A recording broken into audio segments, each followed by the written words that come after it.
I don't know if DJ Uiagalelei is going to have the same sort of impact as some of the other transfer quarterbacks in the ACC, but I don't know how much of that Florida State actually needs.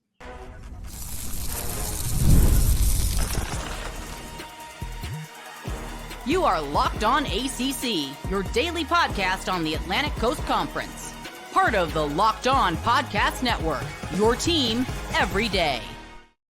We are Locked On ACC. I'm Alex Donno from Locked On Canes. He's Kenton Gibbs from Locked On Wolfpack. Thank you so much to the everydayers for making us your first listen and your first watch each and every day. We're available free wherever you get your podcasts. We're free on YouTube. We're part of the Locked On Podcast Network, your team every day. These days, every new potential hire can feel like a high-stakes wager for your small business. That's why LinkedIn Jobs helps you find the right people for your team faster and for free. Post your job for free at linkedin.com/lockedoncollege. Terms and conditions apply. Now, Kenton, my point on DJ Uiagalelei is in that I think Florida State is a team that can absolutely be carried by their defense. Yeah. Where I don't think DJU doesn't have to be as special as Cam Ward in Miami or Tyler Shough at Louisville in order to put his team in position to win a title. But I'd love your take, Kenton, because I was watching Florida State's spring game the other day. Obviously, super impressed by Marvin Jones Jr. That dude is an absolute dog on that Florida State defense.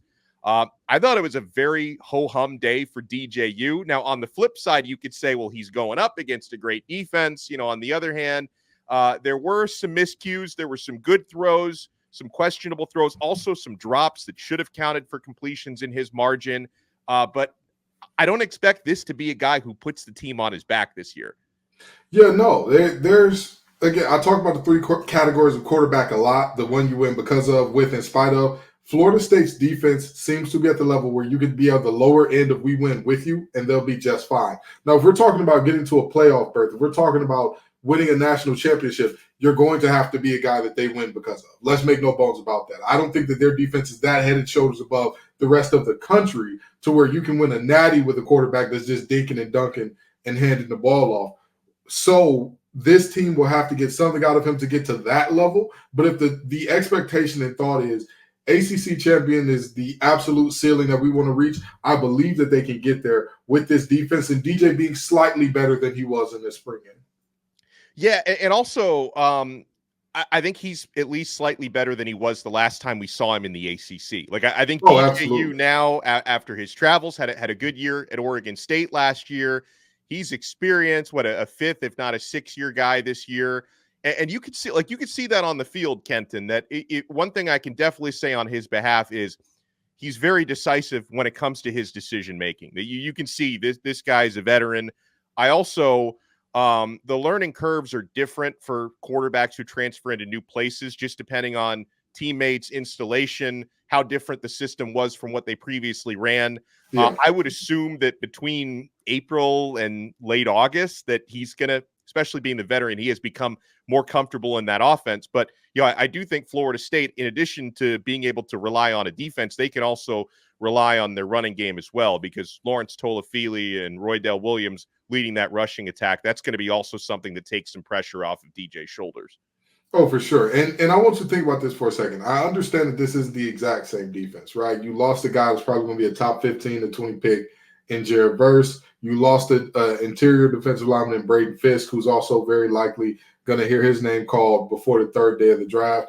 But with that in mind, this team beat their rival out of the SEC in Florida and won an ACC championship with a second and third string quarterback.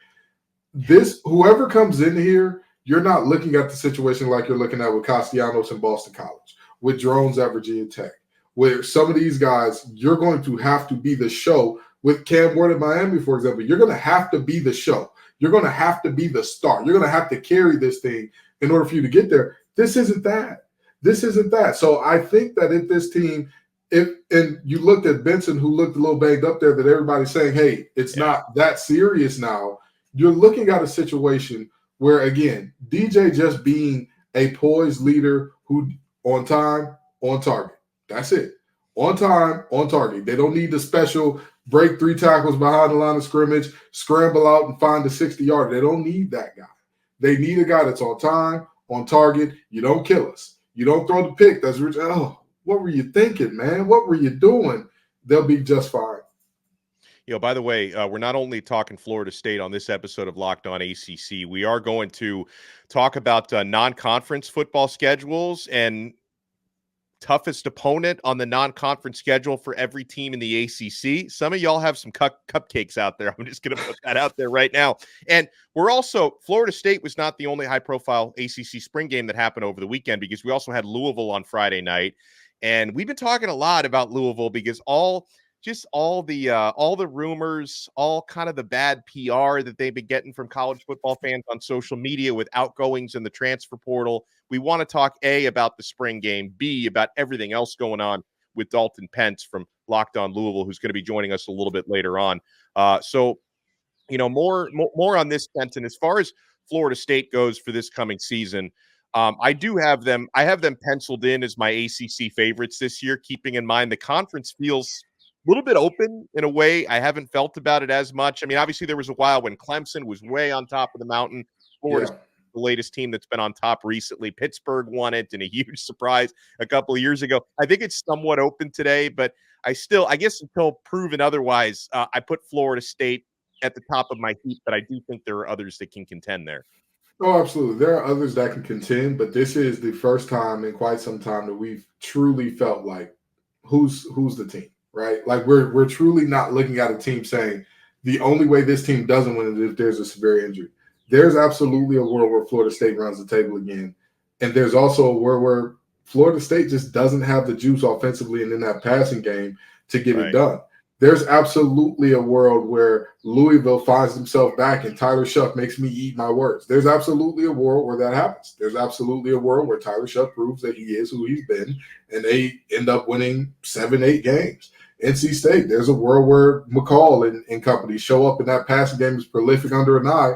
There's also a world where NC State isn't ready for the pressure of being a favorite and drops the ball against some teams that they just on paper are superior to. So there are so many. And then, of course, we're not even talking about teams like Georgia Tech, who I think that they're going to be a sneaky team this year. I believe that nobody's giving them credit. Nobody's giving them the love, but there's a great opportunity for them to kind of sneak up on a bunch of good teams.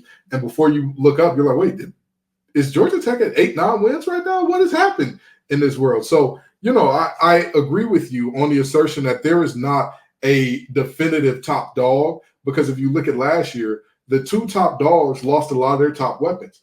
Florida State and Louisville were the 2 teams in the conference championship last year. I don't believe either team returns their leaders in a majority of their stats. So when you look at that, you kind of come up with that conclusion of, man, this isn't going to be easy, huh? This isn't going to be just a squared away, oh, this team's showing up, so they got it.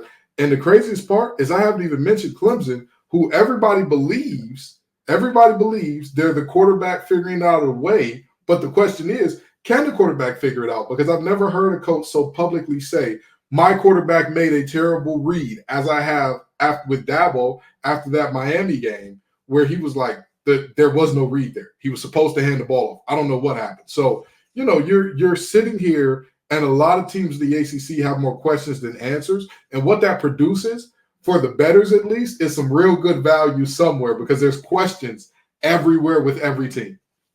Let me ask you this. If you were Dabo, and I know that there's less eligibility for one guy, but do you think there's any regret that he chose Cade Klubnik over DJ Uiagalelei? Because I almost, not to say either of these guys are world beaters, but I almost feel like Clemson would be better off next year with DJ U at quarterback than with Cade. So here's the thing. Me being me, absolutely. Me knowing Dabo, no way he'd admit that. No way. Good point. Not even to himself, he wouldn't admit it. Let me tell you something. Even if Cade Klubnik went out there and stunk the joint up so bad he got replaced by the 3rd game, Dabo would not admit it. I don't know. Listen, we chose the guy that we chose, and that's who we're going with. We rocked with him, and that's, these decisions work themselves out, and you do what the best you got with the information you got. And the information told me that he was going to be our quarterback in the future. And I don't ever regret that. I don't ever look back at that. That's probably the best that you're going to get out of Dabo because, again, he's not the type of guy to say, you know what, I was really wrong there. I was incredibly wrong. Maybe we should have kept DJ. Well, there's also a new quarterback in town at Louisville, and that's Tyler Shough, who actually had a very good spring game. We'll talk to Dalton Pence about that and so much more. You want to keep it locked right here on this brand new episode of Locked On ACC. And if you're a small business owner, my friends, I know you're keeping it locked to LinkedIn Jobs. This is the spot to find qualified candidates. When you're hiring for your small business, quality professionals that are right for the role is what you need. That's why you have to check out LinkedIn Jobs. LinkedIn Jobs has the tools to help you find the right professionals for your team faster and for free. LinkedIn isn't just a job board. LinkedIn helps you hire professionals you can't find anywhere else, even those who aren't actively searching for a new job but might be open to the perfect role. In a given month, over 70% of LinkedIn users don't visit other leading job sites. If you're not looking on LinkedIn, you're looking in the wrong place. On LinkedIn, 86% of small businesses get a qualified candidate within 24 hours. Hire professionals like a professional on LinkedIn. 2.5 million small businesses use LinkedIn for hiring. Post your job for free at linkedin.com/lockedoncollege. That's linkedin.com/lockedoncollege to post your job for free. Terms and conditions apply. Thank you so much for making this episode of Locked On ACC your first listen and your first watch today. We're available free wherever you get your podcasts. We're available free on YouTube. We're part of the Locked On Podcast Network, your team every day. The Locked On NFL Mock Draft is available now. Find the ultimate 6-episode series on Locked On NFL Draft to hear who the local Locked On experts are picking for every NFL franchise, with live reactions from local college football experts and even the fantasy football angle. The Locked On NFL Mock Draft available now on Locked On NFL Draft on YouTube or wherever you get your podcasts.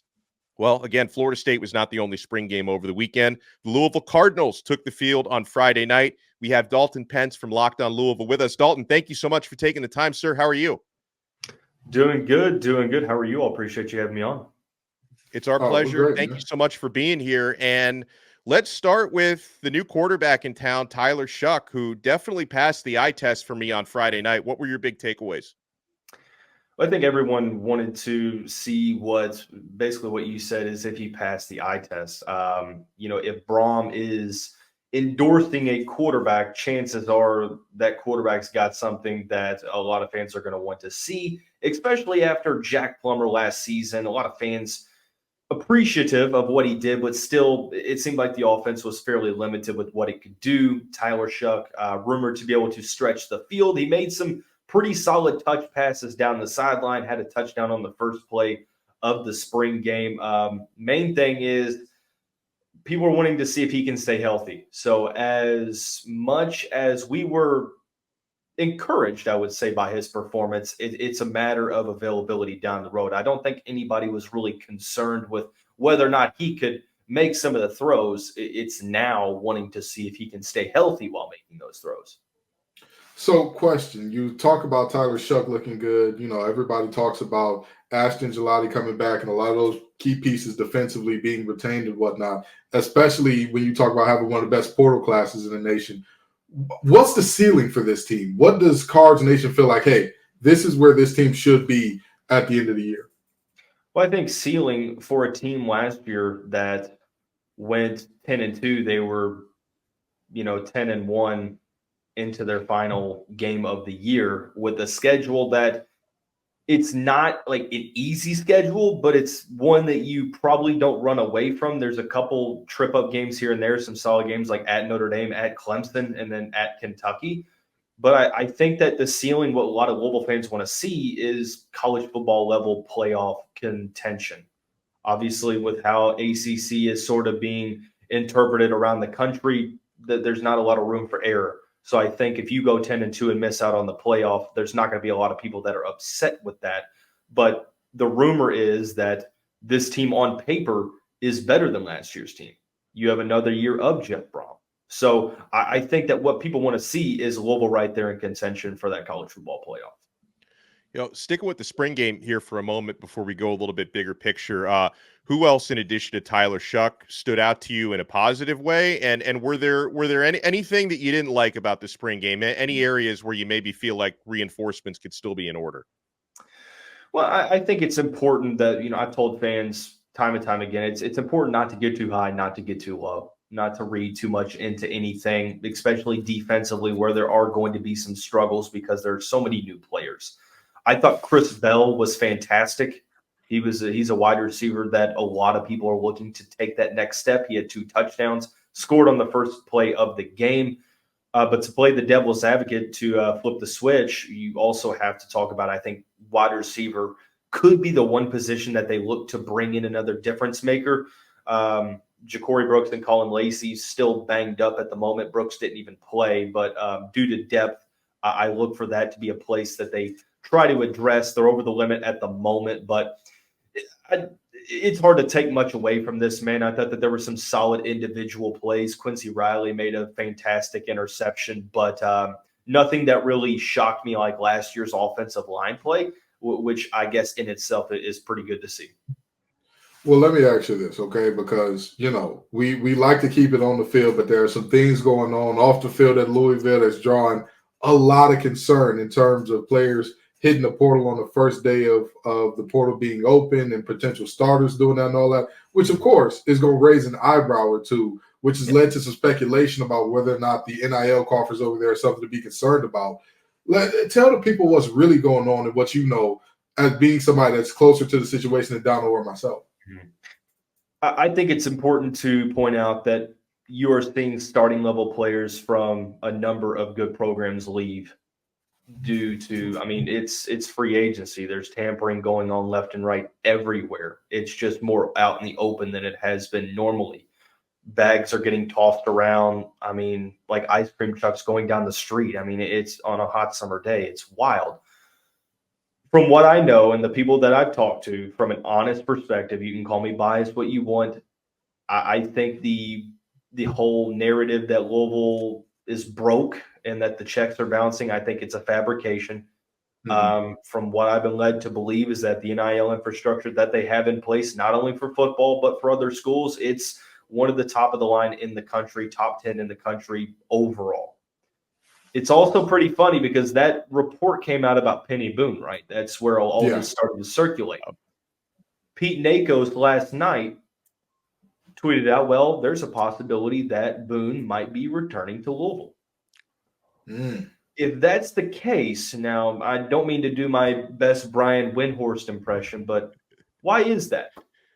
And I don't want to speak to the character of anyone or anything like that. That's not the I'm not trying to slight any player. I say all that to say that something gets said and then rival fan bases run with it like a wildfire, and unfortunately reality or perception becomes reality. But I can tell you that every player's not going to be happy. There are going to be players that believe they deserve more and they don't get more. There's some that want to get more playing time. They don't get it. So long story short, are there NIL problems at Louisville? Not that I'm aware of. Yeah, that's why it was so important. Kenton and I wanted to hear your take on it. Like Kenton mentioned, you're a lot closer to it than we are, and I've also seen how those narratives can take on a life of their own, right? Because cover in Miami, I've seen every sort of negative NIL rumor out there when it's not reality. And I think people can see that based on the type of players that they've been bringing in, recruiting in the transfer portal. So I was curious to hear that on Louisville as well. And so, okay, for the rest of this transfer portal, Dalton, how active do you expect Jeff Brom and company to be? Right now they're, I think, 2 or 3 spots over the limit, so they have to have some more players enter. It's funny, I have an episode releasing tonight identifying the top 3 needs in the portal, and I literally say at the very beginning, it's all about depth. I don't think, barring a starting level guy entering the portal, which who knows nowadays, because it does happen all over the country at this point in time. A lot of it is based upon depth. I don't think Louisville stands put. I think that they probably make an addition or 2, like I said, wide receivers a spot. I also think that they might address defensive line with Jermaine Lole entering the portal sort of unexpectedly. So if they're doing much, man, I don't expect it to be huge. However, I was told from someone that I trust that with Penny Boone entering the portal, there might be an effort from Jeff Brom to utilize the NIL money designated for Boone and make a splash at wide receiver. So that is probably the one development that I would keep my eye on. So in terms of the scholarship situation, because that's what I was hearing a lot of from Louisville fans in terms of like, there's nothing to see here. This is standard protocol. There was a lot of, hey, we're over the scholarship limit anyway. We couldn't keep all these guys even if we wanted to. So in terms of entrances into the portal, what are you expecting? Like, what would you expect that number to look like before the closing of this next window? That's a very interesting question. For me, Kenton, it's just a matter of, is it going to be just players that are shown the door, or is there going to be some other schools getting into the mix trying to prize some of these players? Like, there's been rumors for the past 2 weeks about Tyler Barron maybe entering the portal again. And if that happens, that sort of changes the outlook of how you try to do things. Now, all that at this point is speculation and hearsay, but nobody thought Penny Boone was going to enter the portal. So who knows, man? For me, I think the main places you could see, not necessarily an exodus, but multiple players at the positions are the trenches. Louisville has sort of an excess of younger offensive linemen and defensive linemen that are sort of buried down the depth chart at this point and probably not happy with where they're at, post-spring game depth chart. So in terms of the exits, I think Louisville probably has anywhere from, they're 3 or so. I'd probably say 5 to 6 is where I'm comfortable saying. But then again, you're just throwing a dart at the board. It depends on how they want to see it. Players want to go and play immediately, and some of these conversations are going to be tough to have for some of these guys that are looking to make an impact this year and just won't be able to because they're sort of in a crowded room. Oh, really good stuff and great insight here. He's Dalton Pence. You can check him out daily at Locked On Louisville. Dalton, thank you so much for the time, and enjoy this football offseason. I know recruiting's going to ramp up fall camp, but if you can take a few minutes and just breathe, enjoy that time. We'll do. We'll try to. Basketball isn't making things very easy in terms of breathing, but hey, I'd rather have it this way than any other way. So I appreciate you all having me on. Our pleasure. And yeah, guys, when we come back, we're going to talk about non-conference football schedules in the ACC, who's got the cupcakes and who doesn't. You want to keep it locked right here on this brand new episode of Locked On ACC. I've been having fun, winning money, having the time of my life with FanDuel. They've been such a great partner with us. It's playoff time in the NBA and NHL. I was at the Florida Panthers playoff game yesterday, 3-1 dub, baby, and I won money on it. Baseball's in full swing as well, and FanDuel is your place to get in on every game. Right now, new customers get $150 in bonus bets guaranteed. That's $150 win or lose. Bet on everything from slap shots to home runs to slam dunks, all on an app that's safe, secure, and super easy to use. What are you waiting for? Visit FanDuel.com/lockedon and make your first bet an automatic win. FanDuel, America's #1 sportsbook. Thank you so much for making this episode of Locked On ACC your first listen and your first watch today. Alex Donno from Locked On Canes. He is Kenton Gibbs from Locked On Wolfpack. So, all right, Kenton, first and foremost, who would you say for the Wolfpack? I think this is actually a really easy answer, actually looking at their schedule. But who's their toughest non-conference game coming up in 2024? It's a no-brainer, but I want to hear it from you. Oh, you're muted. I couldn't hear it from you. Well, obviously, it's the Louisiana Tech. No, seriously, it's Tennessee, right? It's Tennessee. There isn't a doubt about it. Tennessee is they've got multiple guys that are projected to go very, very early in the draft. They got one of the best edges in the country. They have a quarterback in Nico he looked phenomenal in the spring game. There's no other words to describe it.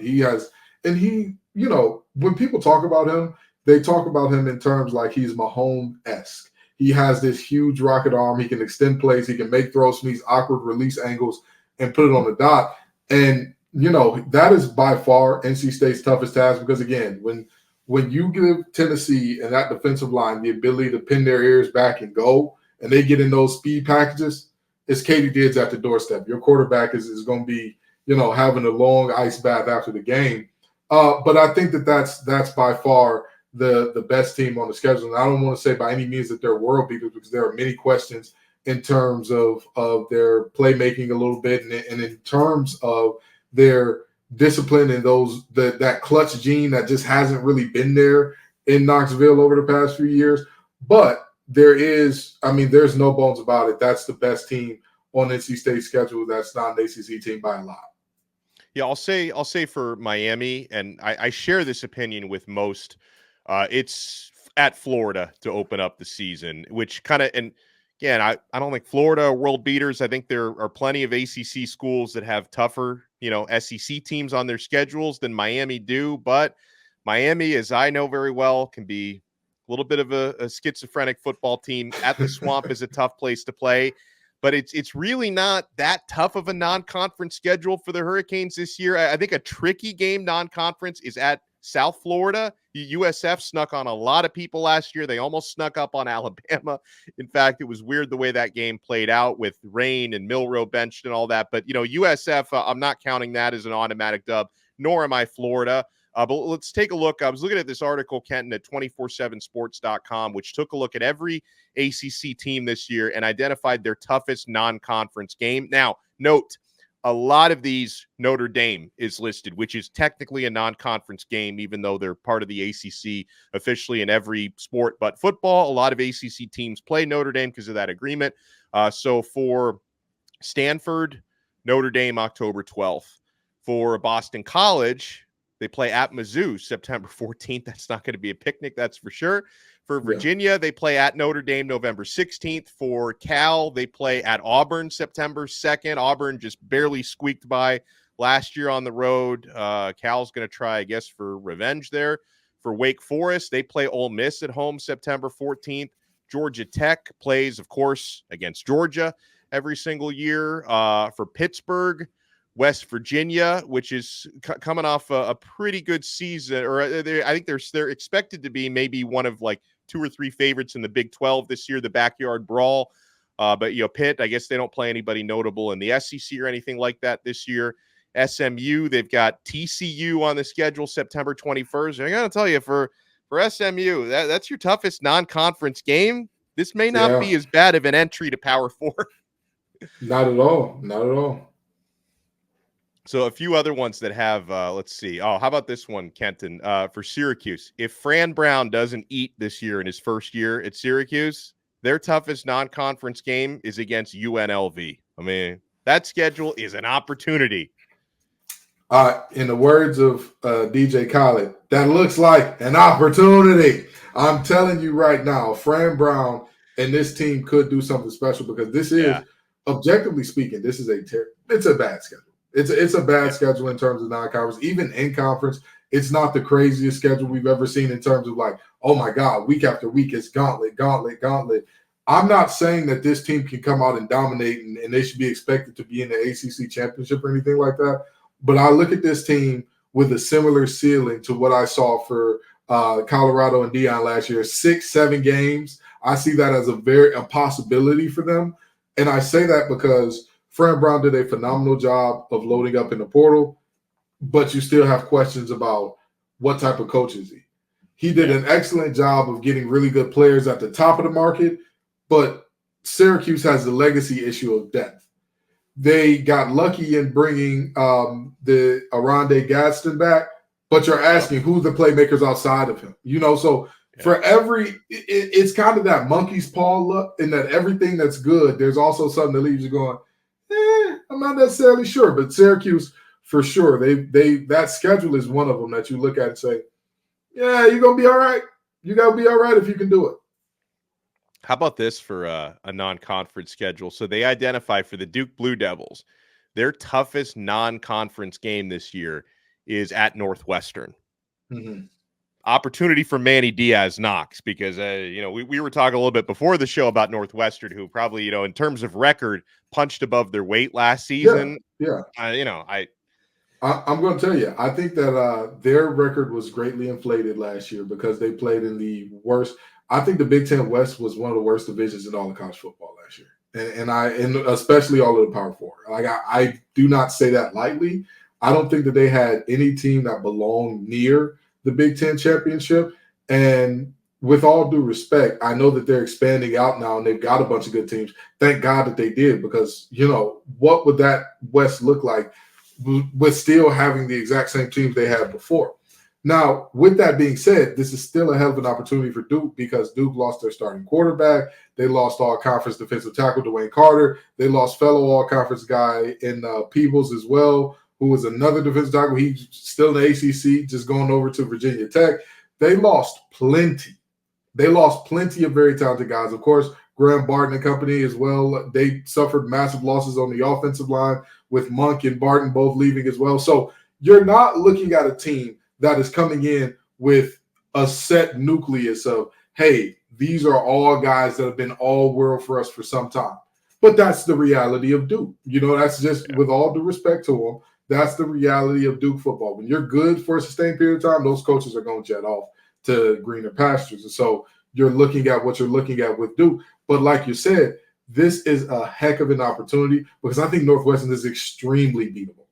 I think they were one of the most overrated stories in all of college football last year, because everybody's like, oh, they got, with all the controversy and having to get rid of Pat Fitzgerald towards the end of the offseason last year, for them to still win 6 games, it's a miracle. It's amazing. And it's like, no, it's a terrible schedule.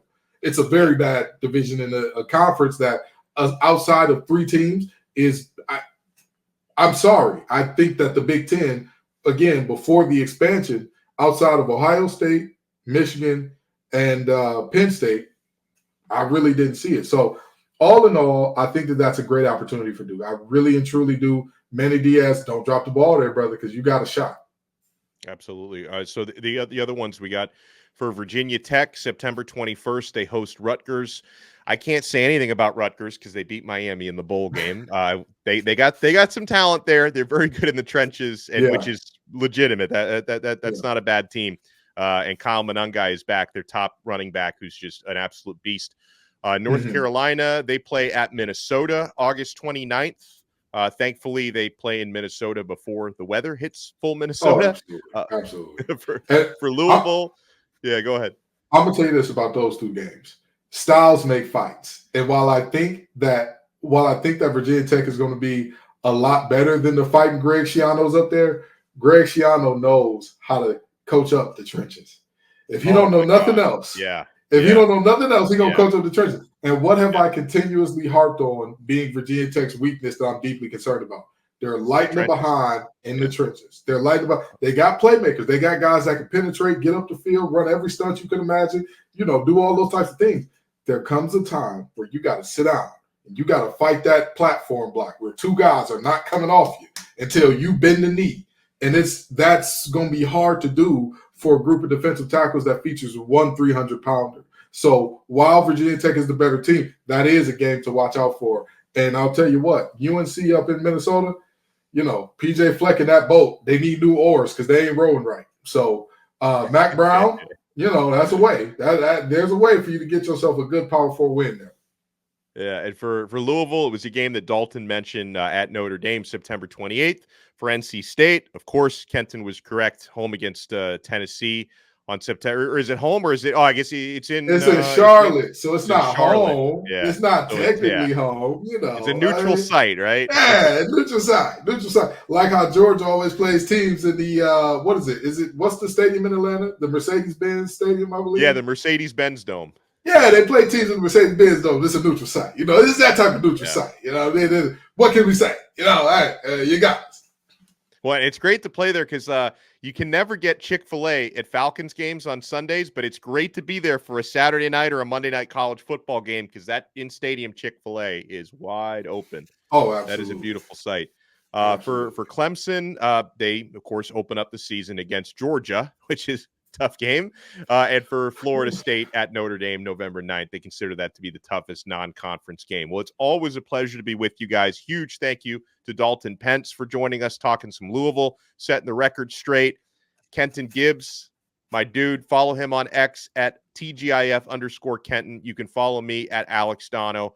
And we will talk to you guys next time on another episode of Locked On ACC. We are part of the awesome Locked On Podcast Network, your team every day.